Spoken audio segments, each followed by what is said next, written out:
Aqui, como diz, e o Miguel Judas estava a dizer, exortar os partidos políticos. Eu acho que exortar é mesmo para mudar a lei. Porque, por exemplo, a gente pode mudar a lei. Aquilo eu dou um exemplo. Aquilo é matéria da vida interna dos partidos. Mas eu recordo uma mudança que foi feita, creio que há 2 legislaturas atrás. Por exemplo, no sentido da introdução de voto secreto nos congressos partidários. Pode-se mudar a legislação e obrigar os partidos a serem mais democráticos. Portanto, podem um bocadinho mais do que exortar, mas... depois aqui o financiamento dos partidos, que é o ponto 212.7. Diz assim: proibição de todos os partidos ou a formação de receberem, portanto, financiamento dentro de quaisquer entidades, públicas ou privadas, nacionais ou estrangeiras, salvo os subsídios diretos do Estado, em igualdade de condições, segundo o que for determinado na lei.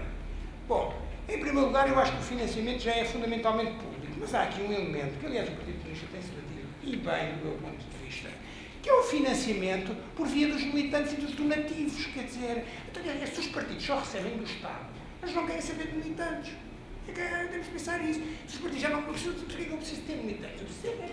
Claro, há uma história, não é? Se eu não tenho financiamento por via dos militantes e dos donativos dos militantes individuais, que podem ser regulados, eu deixo-me preocupar com ter militantes. E, portanto, vocês focam aqui bem que os partidos têm subalternizado as funções de socialização e de doutrinação, o fundo tem a ver com a máquina partidária. Bom, então é preciso reforçar os incentivos para que os partidos se preocupem com os eleitores e com os militantes. E recordo, sublinho que o Partido Comunista tem insistido bastante nisto e acho que é uma questão bastante importante. Pronto, depois aqui, página 7. Bem, eu vou... Também não quero estar aqui há muito tempo, mas tenho aqui 2 pontos fundamentais. Pronto, no ponto 10. Portanto, ponto 2.2, a linha 10, página 7. Diz assim: libertar os deputados, representantes populares aos níveis nacional, local e europeu de constrangimentos partidários e administrativos que limitem a sua responsabilidade pessoal e direta perante o eleitorado das circunscrições que representam. No fundo é assim: defender a plena liberdade dos representantes políticos individualmente considerados face ao enquadramento dos respectivos partidos. É isto que isto quer dizer. Bem, sobre isto tenho a dizer 2 coisas. Primeiro, que eu sou a favor de alguma liberalização nesse sentido. Mas começo por valorizar o aspecto contrário, que é para a gente também não cair nos extremos.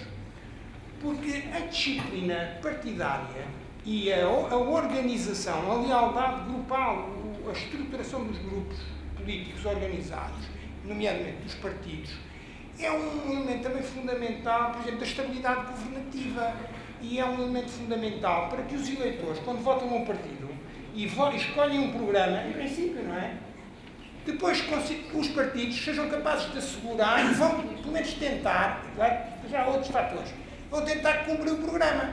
Mas se os partidos não controlam os membros do seu grupo, eles não conseguem assegurar o cumprimento do programa. Portanto, atenção que há aí um problema que pode criar de responsabilidade coletiva dos partidos perante os eleitores e de governabilidade, que é uma coisa muito importante. Dito isto, eu sou a favor desta ideia de que há a disciplina de voto a mais, há a disciplina partidária a mais. Agora, como é que a gente muda isso? Eu também não vejo isso aqui no documento. A gente pode escrever isso na lei. Mas na lei já está. Se vocês for verem a Constituição diz, por exemplo, que os deputados eles votam conscientemente, são independentes, não uma dinâmica interna. Então como é que a gente pode combater isso? Talvez, bem, há várias maneiras.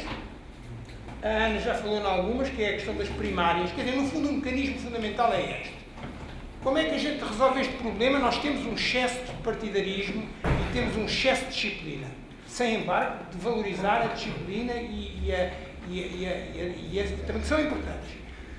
Então, como é que a gente resolve isso? É ligar mais a eleição dos indivíduos aos eleitores e menos aos dirigentes.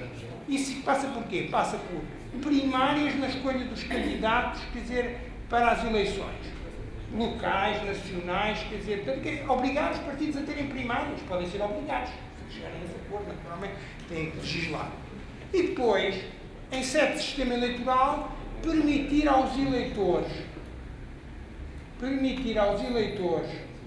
que tenham um papel a dizer a escolha do seu deputado. E isso é que vai resolver o problema. Enfim, não será uma Deus ex machina, porque dois pontos vou terminar. Mas é um mecanismo fundamental, porque eles aí depois podem ficam com outro poder, porque estão legitimados pelo voto. Desculpa, eu estou aqui porque tive bastantes votos, sou popular. Pronto, e, portanto, isso é fundamental. Finalmente, só para terminar, já vi que estou a exceder, portanto, sobre este ponto, não falo sobre mais nenhum. Bem, eu acho que, de facto, há um problema no sistema político português, quer dizer, de estabilidade, de cooperação e de desequilíbrio. E, portanto, penso que o sistema político devia ser... nós basta ver, quer dizer, tivemos agora um governo que acabou ao fim de um quarto da legislatura, quer dizer, e sabemos que esse problema da falta de cooperação e do problema da governabilidade só está num quadrante. Aliás, se isso acontecesse nos dois quadrantes, já tinham sido mudadas as regras garantes. É no quadrante esquerdo. Portanto, e pode-se fazer alguma coisa para mudar isso sem comprimir a representação e a proporcionalidade? Pode. Então, eu acho que devia ser pensado algumas coisas de reforço da estabilidade. Foi pensado proposta a moção de censura construtiva, isto é, só se pode botar um governo abaixo quem tiver um governo alternativo. E não há eleições. Sai esse governo, entra esse no mesmo mandato. E impediria, por exemplo, o que tivemos agora. Junta-se toda a gente para cair, mas não é capaz de se juntar para construir uma solução governativa. Essa é uma solução. A outra é, em certo sistema eleitoral, incentivos à cooperação. Eu só vou para terminar, mas depois posso dar outros contributos. Mas, claro, o sistema à francesa é o melhor desse ponto de vista, é um sistema maioritário, mas nós também podemos fazer outras coisas, que é o sistema das duas voltas. À primeira volta vai toda a gente e medem forças. E à segunda tem que ter 50%. Quer dizer, portanto, se você levar a fasquia da vitória, é o sistema militar, mas aqui também podíamos adotar outras. É preciso dar incentivos à cooperação e impedir que os partidos andem só preocupados com o seu nicho e não preocupados com o sistema no seu conjunto.